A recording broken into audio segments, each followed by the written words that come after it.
What if I told you that every single person on this planet with blue eyes is related? Not distantly, not somewhere down the line. They literally all come from one person. One single human being who was born about 10,000 years ago. And that's just the first 60 seconds, because by the end of this video, you're going to find out that you had a tail, that you carry DNA from a species we used to call primitive, and that the thing that made you was actually a kitchen fire. And today, we're going to find out exactly who and what you really are. Okay, let's start from the very beginning. Not the beginning of Earth, the beginning of you, literally. Right now, somewhere in the world, a baby is growing in its mother's womb, and at about 4 weeks old, that tiny little baby has a real one, a little bony tail sticking right out from the base of the spine. Because millions of years ago, our ancestors had tails, just like monkeys do today.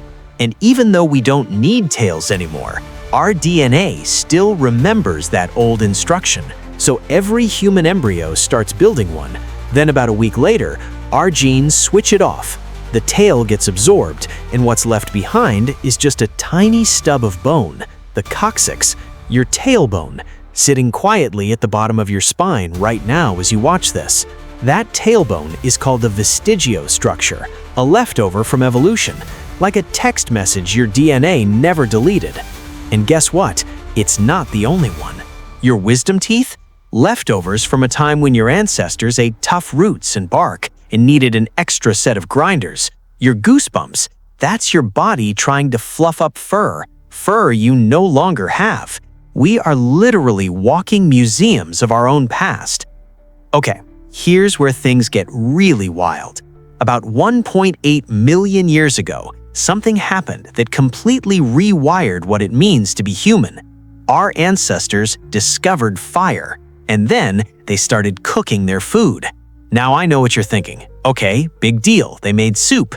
But no, this was possibly the single most important invention in all of human history, because cooked food releases far more energy than raw food. It's softer, easier to chew, easier to digest, and all that extra energy, where do you think it went? Straight to the brain. Harvard scientists found that right around the time our ancestors started cooking, a new species emerged, Homo erectus. Bigger brains, smaller jaws, smaller guts. Their whole body was being reorganized. Less energy going to digestion, more going upstairs. Think about that. The reason you can read this, the reason you can feel emotions, write poetry, build rockets, it might all trace back to someone sitting around a fire 1 million years ago, tossing a piece of meat into the flames. Cooking didn't just feed our bodies, it fed our minds. And it made us human. Okay, I need you to stay with me here because this next part sounds like science fiction. You have heard of Neanderthals, right? Those cave people with big brows and clubs that everyone laughs at in movies. Well, here's what nobody tells you. If you are not of purely African descent, then right now, inside your cells, you are carrying Neanderthal DNA. Around 2% of the DNA in non-African humans comes directly from Neanderthals because around 50,000 to 60,000 years ago, when Homo sapiens, that's us, migrated out of Africa, we ran into Neanderthals in Europe and Asia. And instead of just fighting them, we also fell in love with them. We had children together, and those genes got passed down, all the way to you. But here's the part that genuinely blew scientists' minds. That Neanderthal DNA isn't just sitting there doing nothing. Some of it is actively helping you survive. Certain Neanderthal genes boost your immune system. They make specific antiviral proteins that help your body fight off infections. Other Neanderthal genes affect your circadian rhythm, your sleep patterns. Some Neanderthal variants are even linked to whether you're a night owl or a morning person. So if you stay up too late watching YouTube, you might have a 50,000-year-old Neanderthal to thank for that. We used to call them primitive. Turns out, they were part of us the whole time. Now let's go back to that blue eyes fact I dropped at the very start, because this one is genuinely one of the most poetic things I've ever learned about genetics. For almost all of human history, we're talking hundreds of thousands of years, every single person on Earth had brown eyes. Every one. Brown was the only option, because the gene for brown eyes was locked in, fixed, non-negotiable.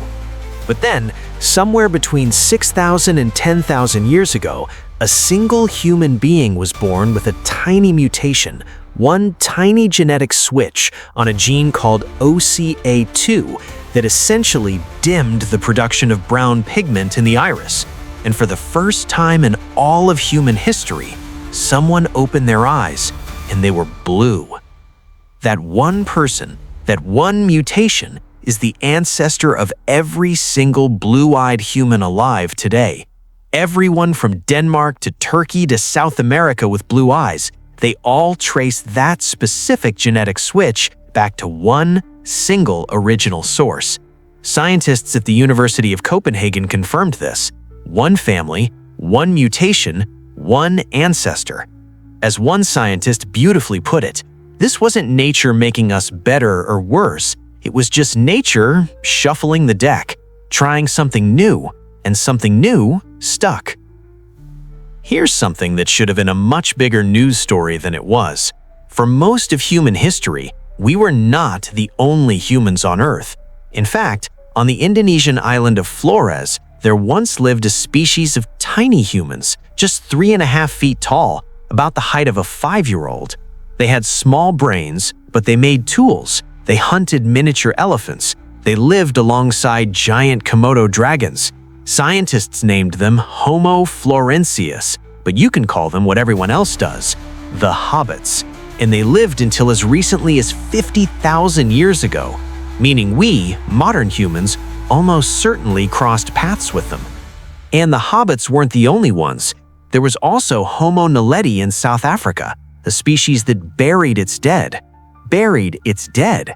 That requires thinking about death, planning, ritual, things we thought only we did, and scientists only found them in 2015.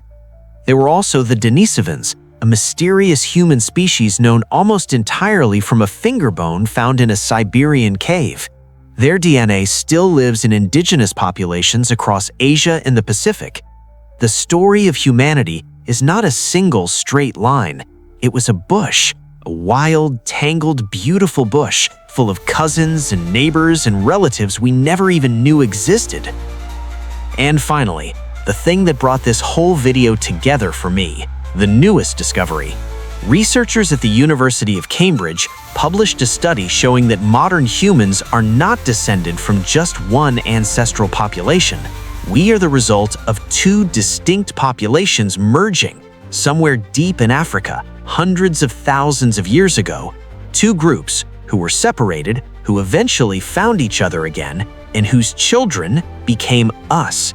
And the genes that came from that second, smaller population, they're mostly found near the parts of our genome that control brain function and neural processing. The very genes that make the human brain extraordinary might have come from a forgotten group of people who almost didn't survive. You are not one story. You are at least two, layered, mixed, merged, the result of a love story between populations that played out over hundreds of thousands of years before any of us existed. So, the next time someone asks you what you are, you can tell them the truth. You are a cooking experiment that got out of hand. You are a Neanderthal love story. You were the grandchild of two ancient populations who found each other against all odds. You were the result of one tiny mutation that turned brown eyes blue. And somewhere in your spine, you still carry the ghost of a tale you never needed. You are not just a person.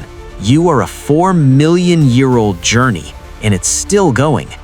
If this video made you feel something, if it made you look at your hands or your eyes or your family a little differently, then share it with one person you love. Because the best thing about being human is exactly that, sharing ideas. That's literally what got us here. I'm your host on Quirom, where we make the world's most fascinating knowledge feel like a movie.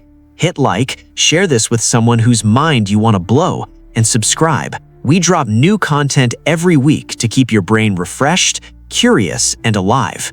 See you next week. Same place, different universe.